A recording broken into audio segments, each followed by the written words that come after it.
Welcome back, everybody, to another deep dive into an important topic. Today, we're going to be talking about vaccines and looking at both the impact they've had and, where things are going from here.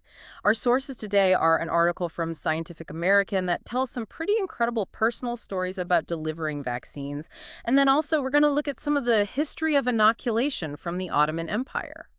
Yeah, that's going to be a fascinating contrast to see how these practices have developed over time and really just what impact they've had on global health. Exactly. I mean, have you ever thought about how many lives vaccines have saved? It's got to be an astronomical number. Yeah, it's got to be huge. So let's start this deep dive by looking at someone who actually dedicates their life to bringing vaccines to some of the communities that need them the most. All right, so the Scientific American article starts off by introducing us to Kiden Josephine Francis Laja.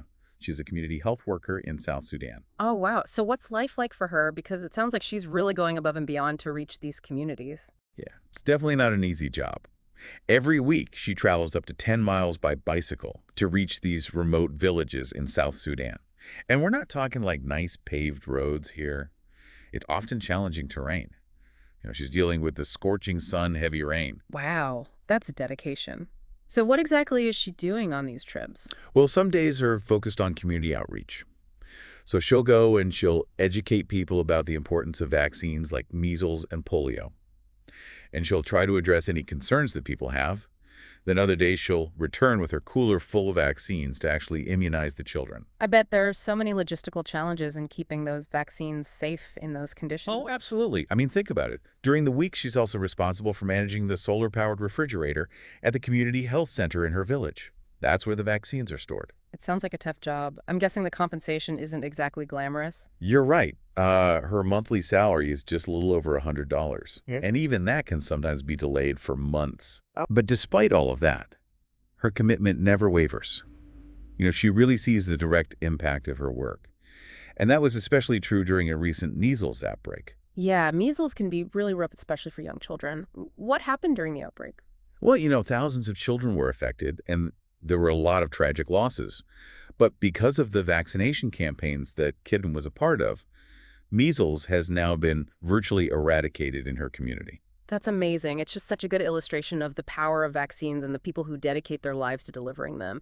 Is her story pretty common when we zoom out and look at the global impact of vaccines? Oh, yeah, absolutely. I mean, the scale of lives saved is truly remarkable.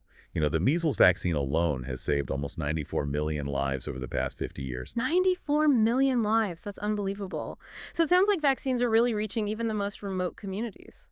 It's really true. I mean, immunization is often considered the most universal innovation across humankind, even in areas where other basic amenities might be lacking. People prioritize getting their children vaccinated. That's really powerful. It speaks volumes about the trust that people place in these life-saving interventions. But beyond just saving lives, it seems like vaccines are also crucial for promoting health equity. That's a really good point, because vaccines essentially level the playing field. They give everyone, regardless of their socioeconomic background or location, a chance at a healthy life. So how do we measure that impact in concrete terms? Well, a recent study that was published in The Lancet estimated that vaccines against 14 common pathogens have saved 154 million lives over the past 5 decades. Wow, so in the past 50 years. Yeah, and that breaks down to 6 lives saved every minute. 6 lives per minute, that's a crazy way to think about it. And are there benefits beyond just preventing deaths? Yeah, that same study found that vaccines have reduced infant mortality by 40% globally, and in Africa it's over 50%. Wow, so it's not just preventing death, but it's giving millions more children a chance to grow up healthy. Exactly. And on top of that, for every life saved through vaccination, we gain an average of 66 years of full health. That means less disability, fewer long-term health issues, and we prevent the loss of caretakers. It's a ripple effect. So it sounds like vaccines are often the first line of defense when it comes to healthcare in a lot of these communities. They really are. And they offer an incredible return on investment. Like for every dollar invested in immunization, there's a $54 benefit. That's insane. That really shows the value of prioritizing these vaccination programs. But I'm guessing those programs also have benefits beyond just preventing the diseases they're targeting? Absolutely. Vaccination visits are often like a gateway to broader healthcare access. So healthcare workers can address other health concerns at the same time they're giving the vaccines? Exactly. So while they're administering vaccines, they can also assess a child's growth and nutrition, provide vitamin A supplements, distribute deworming tablets, and even talk about things like maternal health and family planning. It's like a one-stop shop for all these essential healthcare services, just because they were there for a vaccination visit. Yeah, and we have real-world examples of this approach in action, like, Rotary International's Polio Plus program. Oh, yeah, I've heard of that. They use their polio vaccination campaigns to strengthen entire health systems, right? Exactly. They focused on things like improving laboratory systems, establishing a cold chain network for vaccine storage and transportation, and enhancing disease surveillance for polio eradication. And that ended up bolstering the entire healthcare infrastructure in a lot of places. That's amazing. So it sounds like those initiatives to eradicate specific diseases like smallpox and polio have been incredibly successful. Well, smallpox in particular really stands out as a remarkable achievement. It's the only human disease to have been completely eradicated, and that's thanks to global collaboration and widespread vaccination programs. That's a great success story. But I know the fight against polio has been a bit more complicated. Yeah, it has. While we've seen a 99% reduction in polio cases worldwide since the Global Polio Eradication Initiative launched, that last 1% has proven incredibly challenging. So it's not always a straightforward path to complete eradication. Right. However, the focus now is on reducing vaccine-preventable diseases to such low levels that we rarely see severe illness and death from them. And it sounds like the World Health Organization is playing a key role in that effort. Absolutely.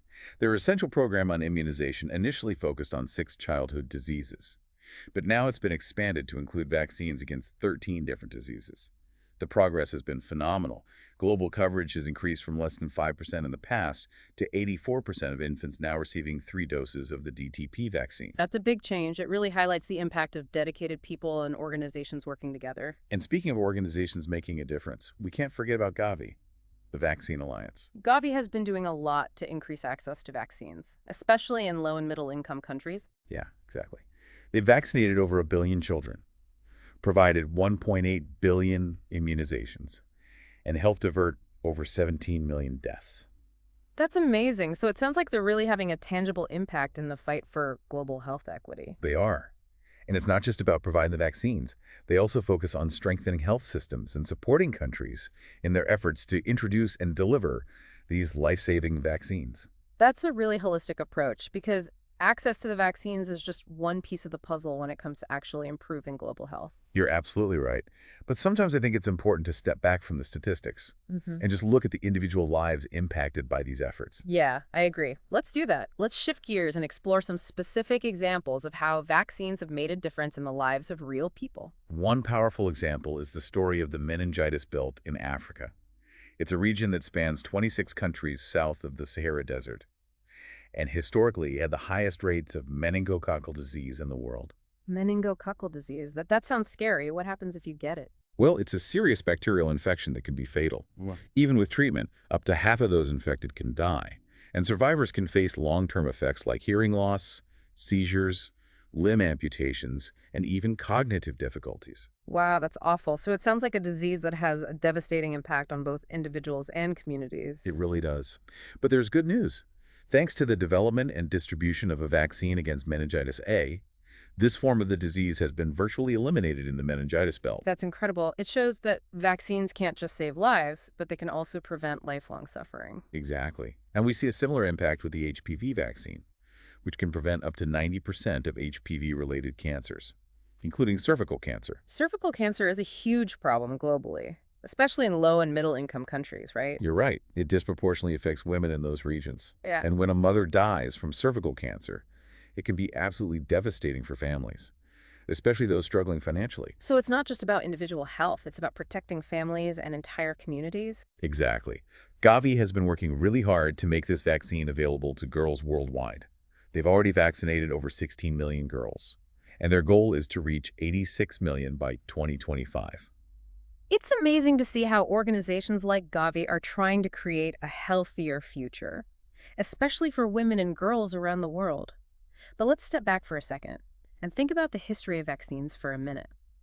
It's pretty interesting how these practices have evolved over time. You know, it's interesting. The story of vaccines isn't just about modern science. It actually goes back centuries. Right, we were going to talk about those early inoculation techniques used in the Ottoman Empire. Exactly. Long before Edward Jenner developed the first real vaccine in 1796, People in the Ottoman Empire were practicing something called variolation to protect themselves against smallpox. Variolation, what is that? Well, they noticed that people who survived smallpox rarely got it again. So they decided to intentionally expose healthy people to a small amount of the virus, usually from the scabs or pustules of infected people. So they were basically giving people a mild case of smallpox on purpose. Yeah, basically. It was a risky procedure, but it was surprisingly effective at reducing the severity of the disease and preventing death. Wow. Can't imagine how they even thought to try that. Right. It's pretty fascinating how this practice eventually made its way to Europe. How did that happen? Well, a woman named Lady Mary Wortley Montagu, she was an English aristocrat who lived in the Ottoman Empire in the early 1700s.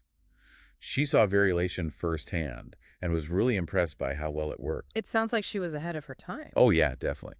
So in 1721, when there was a smallpox epidemic in England, she arranged for her own daughter to be inoculated. And she did it in front of all these prominent physicians and even members of the royal court. That must have been a controversial move back then. It was a big deal because her actions really helped to legitimize variolation and pave the way for people to be more accepting of inoculation in Europe. And that eventually led to Edward Jenner's discoveries years later. That's so interesting that a practice from the Ottoman Empire ended up having such a huge impact on the development of modern vaccines. Yeah, it just shows how scientific advancements are all connected and how important it is to share knowledge across different cultures. Speaking of advancements, we can't talk about vaccines without talking about the COVID-19 pandemic. It was a global challenge that really showed how important vaccine equity is. Oh, absolutely. The fact that they were able to develop COVID-19 vaccines so quickly was remarkable. From when they released the virus sequence in January 2020 to the first vaccine being administered outside of a clinical trial in December 2020, it was an amazing achievement. It really shows what's possible when scientists from all over the world work together. Right, and with that same idea of global collaboration, they launched Covax.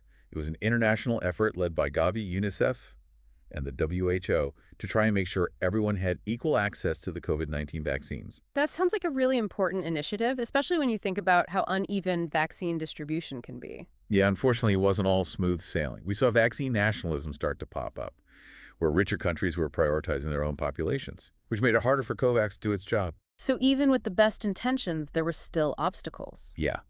Even though Covax delivered almost 2 billion vaccines to over 140 countries in the first 2 years, a lot of people in low-income countries had to wait much longer to get vaccinated. It's a reminder that access to healthcare, including vaccines, isn't always equal. Yeah, and the pandemic really highlighted the need to be able to manufacture vaccines in more places, especially in regions like Africa, which has been really dependent on other countries to supply them. So it's not just about developing the vaccines, it's about making sure they can actually be produced and given to people all over the world. Exactly.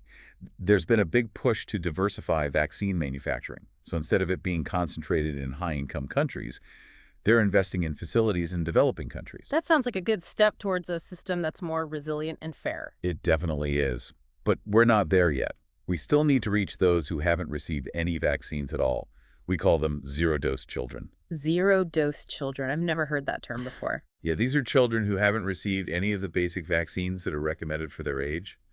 They usually live in the most remote and marginalized communities, and getting vaccines to them is a top priority. I bet that's a really tough challenge. It is. It takes resources and dedicated people like Kiden, who are willing to go the extra mile. Speaking of Kiden, how is she involved now?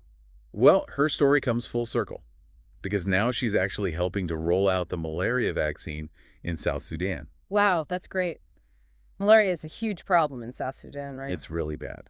Just in 2022, South Sudan had almost 7,000 deaths from malaria, and it's the leading cause of death in young children. So Kiden is literally on the front lines of this fight. She is, and her dedication shows how much the community trusts her, as Violaine Mitchell, the director of immunization at the Gates Foundation, said, "There are very few things women and caretakers will walk hours and hours for, but vaccines are still one of them." That's a really powerful image. It shows how much people believe in the power of vaccines to save lives. It does. And it brings us back to the main point of our discussion today, vaccine equity. Yeah, we've covered a lot. From how vaccines got started to what people are doing to make sure everyone has access to them. But what does the future look like? What challenges are we still facing? And how can we overcome them? Well, we've made progress, but there's definitely still work to do. So it's a complex problem that needs a multi-pronged approach. Exactly. It's essential that we reach all those zero-dose children. But we also need to fix the systemic issues that prevent people from getting vaccinated in the first place. So it's not enough to just have the vaccines available. Right. We need to strengthen healthcare systems in low-income countries, improve their infrastructure, make sure there's enough money to fund vaccination programs, and deal with the growing problem of vaccine hesitancy. Vaccine hesitancy, that's a tough one. It's a social, cultural, and even a political issue. It is. If we want vaccines to keep working, we have to build trust on them, fight misinformation, and make sure everyone has access to accurate and reliable information. So people can make informed decisions about their health and their family's health. Exactly. And of course, we need to keep investing in research and development. We have to keep pushing the boundaries of science and make sure those new discoveries benefit everyone, not just people in rich countries. It sounds like everyone needs to be involved to make vaccine equity a reality. It does. Governments need to prioritize public health. Healthcare providers need to connect with their communities, and individuals need to advocate for a world that's healthier and fairer. It's a global effort. It is. So as we wrap up our deep dive into the world of vaccines, what's the one thing you hope our listeners will take away from this? I hope they remember that vaccines are proof of what humans can do when we work together to create a world without preventable diseases. They represent hope for a healthier future, not just for individuals, but for entire communities and for generations to come. That's a great way to put it. And to all of our listeners, we encourage you to keep learning about this important topic. Stay informed about new developments and support organizations like Gavi and Rotary International. They're working so hard to make vaccines available to everyone. Yeah, and let's not forget about Kiden Josephine Francis Laja and all the other people who are working on the front lines of this global health revolution. They're the real heroes in the fight for vaccine equity. Their dedication is inspiring. It shows that even small actions can have a big impact. Thanks for joining us for this deep dive into the world of vaccines. Until next time, stay curious, stay informed, and stay healthy. It's really exciting to see all the scientific progress being made in vaccine development. Like one area that's really taking off is the development of thermostable vaccines. Thermostable vaccines, I'm not familiar with that term. What's special about them? Well, these are vaccines that don't need to be kept cold all the time, which is a huge deal for those hard-to-reach communities we were talking about. Oh, I see why that would be so important, especially in places where they don't have reliable electricity or good systems for keeping things cold. Exactly. Imagine trying to transport vaccines in those environments when they have to be kept at specific temperatures. It's a logistical nightmare. Yeah, that would definitely make it a lot harder to get the vaccines to everyone. So how do these thermostable vaccines work?